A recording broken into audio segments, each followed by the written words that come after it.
Pourquoi est-ce que la Bible dit que Dieu parle tantôt d'une manière, tantôt d'une autre et qu'on y prend point garde? Quand j'ai fait ma vidéo sur les songes et les visions, beaucoup de gens se sont énervés et m'ont sorti Job chapitre 33. On va expliquer un petit peu ce passage. C'est Élihu qui prononce ces paroles. Élihu, c'est un jeune qui sort de nulle part et qui se met à condamner Job parce qu'il pense que ses trois amis n'ont pas bien parlé.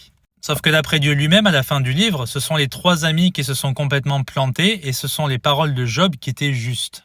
Mais en fait, cet Élihu, ce qu'il fait, c'est qu'il sort des banalités comme Dieu existe, Dieu parle tantôt d'une manière, tantôt d'une autre, tout le monde sait ça, pour dire en fait que, il n'a pas assez écouté Dieu. Donc si on devait retranscrire dans notre langage actuel sans le langage poétique ce que Élihu a voulu dire, il dirait ceci. Tu sais, Dieu il parle par des rêves, des visions, des songes, d'une manière, d'une autre, et toi tu aurais dû écouter ce qu'il t'a dit. Il t'a certainement expliqué pourquoi tu es prétentieux et dans cette situation. Donc ce que fait Élihu, c'est qu'il prend quelque chose de vrai, quelque chose de banal que tout le monde sait, mais il l'applique dans le mauvais contexte. C'est ce que font beaucoup de gens aujourd'hui avec les prophéties, les songes et les visions. Ils disent « Dieu parle tantôt d'une manière, tantôt d'une autre, donc moi aussi, quand j'ai des rêves, des visions et des songes, c'est parfaitement justifié. » Oui et non. Il y a des pays dans le monde, en effet, comme les pays musulmans, où il y a des gens qui ont reçu des visions de Jésus, mais après, il a fallu qu'ils écoutent la parole de Dieu prêchée. Rappelez-vous, l'eunuque et Philippe l'évangéliste. L'eunuque, il était en train de lire la Bible, mais il comprenait que dalle à ce qu'il lisait. Il a fallu que l'évangéliste lui explique la parole de Dieu parce que lui, il avait le Saint-Esprit pour le faire.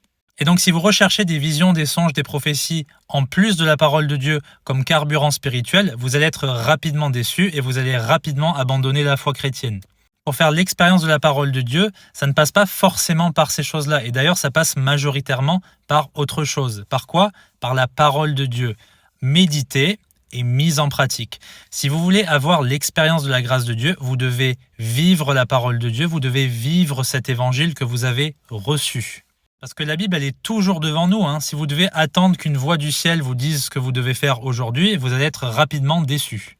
Et donc pour faire l'expérience de la grâce de Dieu et des bénédictions de Dieu, vous devez vivre cet évangile au quotidien. Mais où est-ce qu'il est cet évangile? Il est devant vos yeux, dans la parole. Arrêtez de chercher ailleurs à court-circuiter la foi chrétienne. Que Dieu vous bénisse.